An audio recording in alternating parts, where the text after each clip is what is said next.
Me that you model if you ain't been involved. Pigeonhole, I'm a night owl, it's a different mode. I'ma have to make a paint of 6 on a pinky toe. Heard you with a shooting guard, just let a nigga know. I would have you courtside, not the middle row. Өздеріңізге мәлім, президентіміздің үлкен бастамасы, үлкен сондай жобасы бар. Қазақстанды осы үлкен аймағымызда, орталық Евразия аймақта халықаралық білім және ғылым хабына айналды.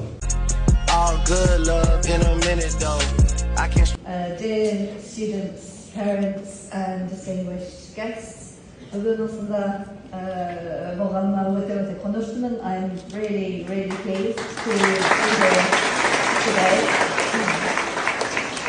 It's really an honor and a pleasure.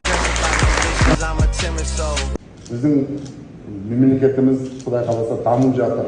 Онымен қатар индустриалды дамып жатыр. Онымен қатар тағы алдағы 30 жылда санақ бойынша, болжам бойынша тағы да 15 миллион, 20 миллион қазақ келеді дейді. Соның бәрін қоссақ, елімізге әлбетте университет керек, әлбетте мектептер керек, әлбетте жатақханалар керек. Оның бәрін жасайтын осы қоныштақты амбициясы жоғары жігіттердің арқасында болады.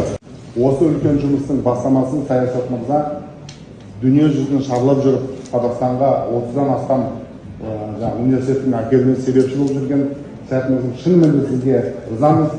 Себебі елімізге мұндай жан-жақты Қытайдан бастап, Кореядан бастап, Америкадан бастап, Англиядан келген университеттердің Қазақстанда болуы бұл өте үлкен жұмыс деп санаймын. Елімізге бүкіл салаларда маман жеткіліксіз.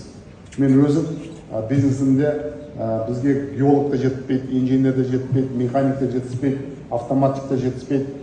Бүкіл салаларда бізде маман тапшылық, мамандық жетіспейді. Сондықтан сіздер егер өз мамандарыңыз, майталмандар болсаңыздар, кез келген жеріне орын таба аласыздар.